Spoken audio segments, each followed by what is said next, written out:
एक बार झूम के बोल दो या रसूल अल्लाह।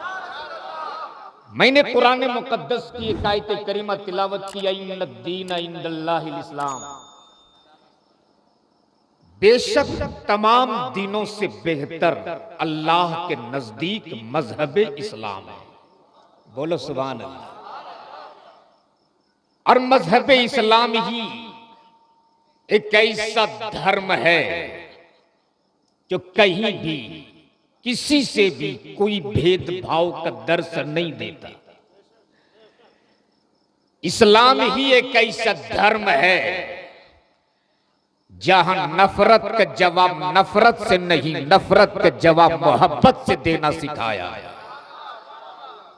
इस्लाम ही एक ऐसा धर्म है जहां ना गोरा देखा जाता, ना काला देखा जाता, न गरीब देखा जाता, न अमीर देखा जाता।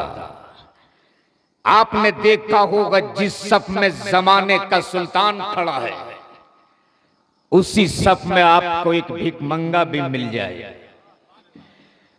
जिस सफ में बड़े बड़े ताजिर और बड़े बड़े बिजनेसमैन खड़े हैं, उसी सफ में आपको एक गरीब भी मिल जाएगा। एक ही सफ में खड़े हो गए महमूद एयाज, ना कोई बंदा रहा ना कोई बंदा नवाज। मजहब इस्लाम और बहुत अच्छा नाम है फैजान इस्लाम। क्या नाम है? फैजान इस्लाम। तो फैजान इस्लाम कॉन्फ्रेंस में आने वालों, आप हमें एक बात बता दो, मजहब इस्लाम के कुल अरकान कितने हैं? आप में से है किसी को पता कितने हैं? सुभान अल्लाह। कितने? 5। पहला तौहीद, दूसरा नमाज, तीसरा रोजा, चौथा ज़कात, पांचवा हज। कितने हो गए? बोलो ना कितने हुए? आखिरी मंजिल का नाम, जोर से जोर से, आखिरी मंजिल का नाम हज। सब पर नहीं फर्ज हाजी साहब, हज सब पर नहीं फर्ज, ज़कात भी सब पर नहीं वाजिब। फैजी साहब, नमाज में भी कहीं कहीं कॉन्सेशन है, मतलब आप सफर में हो, कसर करो। हज सब पर नहीं फर्ज। और पूछो उलमाए किराम की एक लंबी जमात मौजूद है, जिंदगी में हज सिर्फ एक बार फर्ज है। कितनी बार? सिर्फ एक बार। लेकिन आजकल तो उम्रा का हेजा फूट पड़ा है। हाजी साहब जिन पे हज फर्ज है वो लोग भी उम्रा ही से काम चला रहे हैं। और ऐसे ऐसे दलाल निकले हैं जो फजीलत बयान करते हैं, हज में क्यों खर्चे करोगे 4,75,000 में घूम के आ रहे हैं। और वो लल्लू मियां चौक में चौराहे में सीना ठोक के कहता है, हजरत हमने तो 5 उम्रा कर ली। याद रखना, अगर तेरे गांव का कोई बच्चा पढ़ने में बहुत ज़हीन हो और उसकी गरीबी उसकी रुकावट बन रही हो, मत करो 5 उम्रा। पैसे को बचा कर उस औलाद, उस बच्चे को पढ़ा दो, तेरी जिंदगी भी सवर जाएगी, उस बच्चे की जिंदगी भी सवर जाएगी। आज हजरत चौक में चौराहे पे खड़े होके बोलते हैं कि मैंने तो 5 हज किए। हज गिनवाते हैं लोग। हज करो, मैं इसके मुखालिफ नहीं हूं, लेकिन पहले पड़ोसियों का हक अदा कर लो तब, पहले भाइयों का हक अदा कर लो तब। भाई के माल को गसब करके हज पे जाने वालों, कान खोल के सुन लो, अभी हज बैतुल्लाह का मौसम में बाहर सामने जाने वाले जा रहे हैं, भेजने वाले भेज रहे हैं, पूरे मोहल्ले से जाने वाले एक होते हैं, भेजने वालों की एक लंबी बारात होती है, और अगर हज पे जाने वाला पूरे मोहल्ले को खिलाएगा नहीं तो लोग शिकायत करेंगे ये कैसा हाजी रे, हज को गया किसी को खिलाया भी नहीं। यानी आदमी खिलाने में इतना खर्च कर देता है कि दूसरा आदमी आसानी के साथ उसी पैसे से हज पे जा सकता है। ये हमारे यहाँ का रवाज बन चुका है, खिलाओ तब जाओ हज पर। हज करो, मैं उसके मुखालिफ नहीं हूं, लेकिन पहले अपने पड़ोसियों का हक अदा कर लो तब। आओ चलो चलते हैं, बस चंद मिनट मेरी गुफ्तगू तवज्जो के साथ सुन लो। हजरत इमाम मालिक बिन दीनार है, शहर के चौराहे पर खड़े हैं, हाजियों का काफिला अल्लाहुम्मा लब्बैक की सदाएं देते जैसे ही शहर के चौराहे से गुजरा, इमाम मालिक बिन दीनार फरमाते, लोगों ये कौन लोग हैं? लोगों ने कहा था ये हाजियों का काफिला है, हज बैतुल्लाह को जा रहा। इतना सुन्नत है, इमाम मालिक बिन दीनार काफिले के पीछे दौड़ते दौड़ते काफिले के पीछे, और जहां से वो काफिला दिखते रहा अर्ज करते रहे, ओ जाने वालों मुझ गरीब का भी सलाम लीजिए जाओ, ए जाने वालों मुझ मजबूरों बेकस का भी सलाम लीजिए जाओ। जहां से वो काफिला दिखते रहा, इमाम मालिक बिन दीनार उस काफिले को देख देख कर रोते रहे। इमाम मालिक बिन दीनार काफिले को देख देख कर आंसू बहाते रहे। जब हाजियों का काफिला इमाम मालिक बिन दीनार के आंखों से रोपोश हो गया, इमाम मालिक बिन दीनार लौट गए, और लौटने के बाद फरमाते, लोगों अगर मैं जिंदा रहा तो आने वाला साल मैं भी हज बैतुल्लाह को जाऊंगा। क्या बात है भाई, बहुत अच्छे माशाल्लाह। बहुत लौट कर आ गए इमाम मालिक बिन दीनार घर। तवज्जो से सुनना, अब रोजाना उनका मामूल ये था कि वो कुछ न कुछ पैसे एक झोले में डालते जाते, इस नीयत के साथ कि आने वाला साल मैं भी हज बैतुल्लाह को जाऊंगा, आने वाला साल मैं भी मुस्तफा के रोजे की जियारत के लिए जाऊंगा। दिन गुजरते गए, हफ्ते गुजरते गए, महीने गुजरते गए, फिर हज बैतुल्लाह का मौसम में बाहर सामने आ गया। फिर हाजियों का काफिला ऊंटों पे सवार अल्लाहुम्मा लब्बैक की सदाएं देती जैसे ही शहर के चौराहे से गुजरा है। इमाम मालिक बिन दीनार फरमाती, लोगों ये कौन लोग हैं? लोगों ने कहा ये हाजियों का काफिला है, हज बैतुल्लाह को जा रहा। इतना सुनना था, इमाम मालिक बिन दीनार दौड़ के घर घुसे, जमा की हुई रकम की थैली उठाई, चंद कपड़े साथ में लिए, घर से बाहर निकले। हाजियों का काफिला कुछ दूर निकल चुका था। इमाम मालिक बिन दीनार घर से निकलकर हाजियों के पीछे दौड़ने लगे। जैसे ही शहर के चौराहे पर पहुंचे हैं इमाम मालिक बिन दीनार, इमाम मालिक बिन दीनार की नजरों ने क्या देखा? शहर के दरो दीवार के करीब जहां लोग कचरा डालते थे, जहां लोग कूड़ा करकट फेंकते थे, इमाम मालिक बिन दीनार की नजरों ने देख लिया। कौम मुस्लिम की एक जवान साल बेटी उस कूड़े खाने को बड़ी हसरत से देख रही, और जब उस बच्ची को यकीन हो गया कि मुझे कोई नहीं देख रहा, बच्ची बड़ी तेजी से नीचे लपकी और लपक कर कोई चीज उठाकर अपने आंचल में छुपा ली। जैसे ही बच्ची ने आंचल में छुपाई है, इमाम मालिक बिन दीनार की नजरों ने देख लिया, आगे से रास्ता रोक लिया, और रोकने के बाद फरमाते, बेटी बता, बेटी बता, वो कौन सी मजबूरी थी जिस मजबूरी ने तुझको इस कूड़े खाने पे लाके खड़ा किया? बेटी बता, वो कौन सी बेबसी थी जिस बेबसी ने तुझको इस कचड़े के ढेर पे लाके खड़ा किया?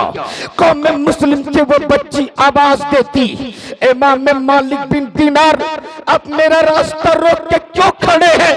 अब मुझको जल्दी जाने दीजिए। वो देखिए हाजियों का काफिला बहुत दूर निकल चुका है, अब जल्दी जाइए।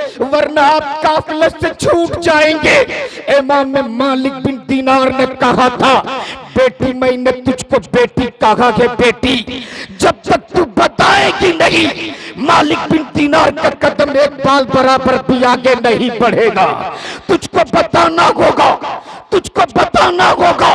बच्ची बोल पड़ी, मेरा रास्ता रोक के क्यों खड़े हैं, मुझको जाने दीजिए, मुझको जाने दीजिए।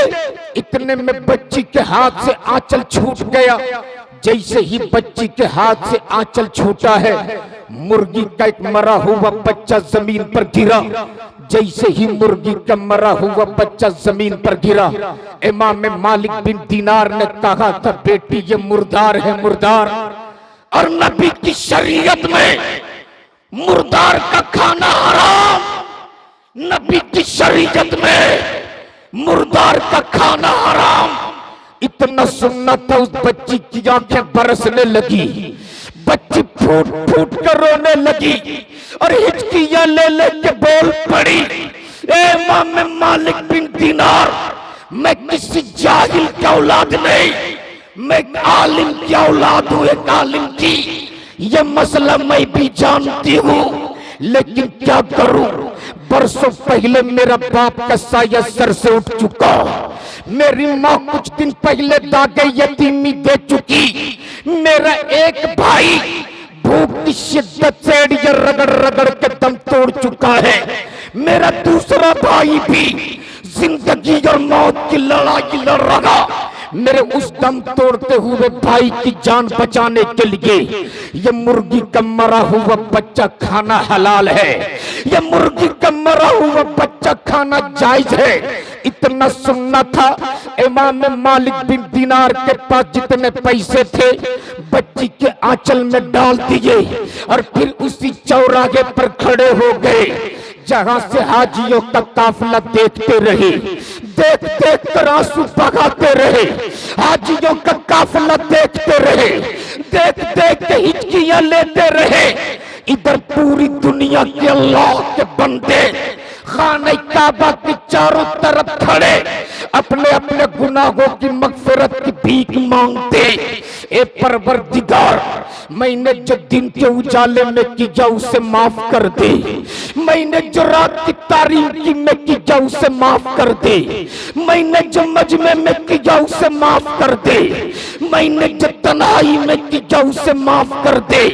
परवरदिगार, तू रहीम है, माफ कर दे, तू करीम है, माफ कर दे, तू सत्तार है, माफ कर दे, तू गफ्फार है, माफ कर दे।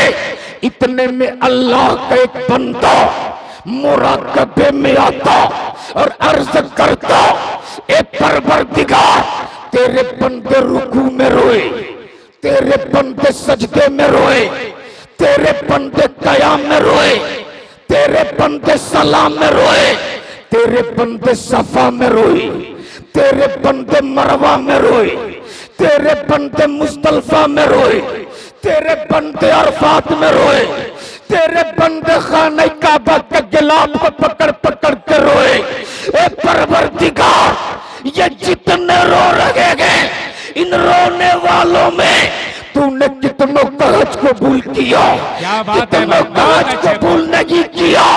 तो जवाब मिलता है, ए मेरे बंदे सुन, ये जितने रो रहे हैं, इन रोने वालों में मैंने किसी का हज कबूल नहीं किया, लेकिन मेरा एक बंदा जो काबा देखने नहीं आया है बल्कि यतीमों के दिलों पे मरहम रख रहा है, यतीमों की भूख मिटाने के लिए जिसने तवाफ काबा को कुर्बान कर दिया है। यादा मुझे इतनी पसंद आई, उस नहीं आने वाले के सदके मैंने सारे हाजियों के हज को कबूल कर दिया। नाराए तकबीर, नाराए रिसालत, अल्लामा शहादत हुसैन साहब बरकाते, नाराए तकबीर, नाराए रिसालत।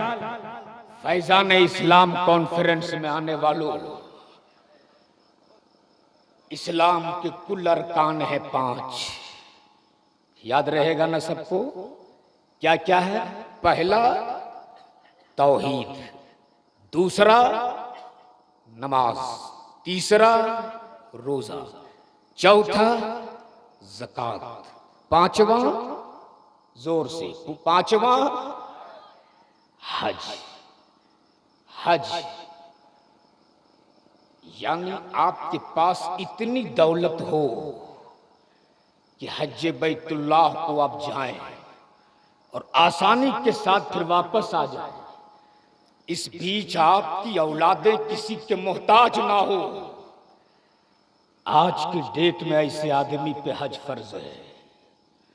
और अगर हज ना करके सिर्फ उम्रा से काम चला लिया, मेरे मुस्तफा फरमाते जिस पे हज फर्ज हुआ और उसने हज अदा ना किया, वो यहूद और नसरा की मौत मरे, उसे मुझको कोई सरोकार नहीं है। इसलिए हज एक ऐसी इबादत है, अगर आप साहिब इस्तिताअत हो तो हज करो। मजहब इस्लाम बड़ा पाकीज़ा धर्म है। मजहब इस्लाम अल्लाह के नजदीक सबसे अच्छा धर्म मजहब इस्लाम है। अल्हम्दुलिल्लाह हम आज उसी मजहब इस्लाम के मानने वाले हैं। और आज हम फैजान इस्लाम कॉन्फ्रेंस में आए हैं। हजरत सूफी साहब का हुक्म ये हुआ है कि तकरीबन ये कितना सालाना उर्स है हजरत, कितना 25वां सालाना। बीच में कई साल रमजान की वजह से तारीख इधर उधर करनी पड़ी थी। हजरत ने फरमाया कि 1 साल होगा जो फैजी साहब की हाजिरी नहीं हो पाई हुई, वरना बिला नागा फैजी साहब इस जलसे में हाजिर होते हैं। इसलिए सूफी साहब ने कहा आज इस जलसे से हबीबुल्लाह फैजी साहब को भी सूफी मिल्लत झारखंड का तकरीमी खिताब से नवाजा जाए।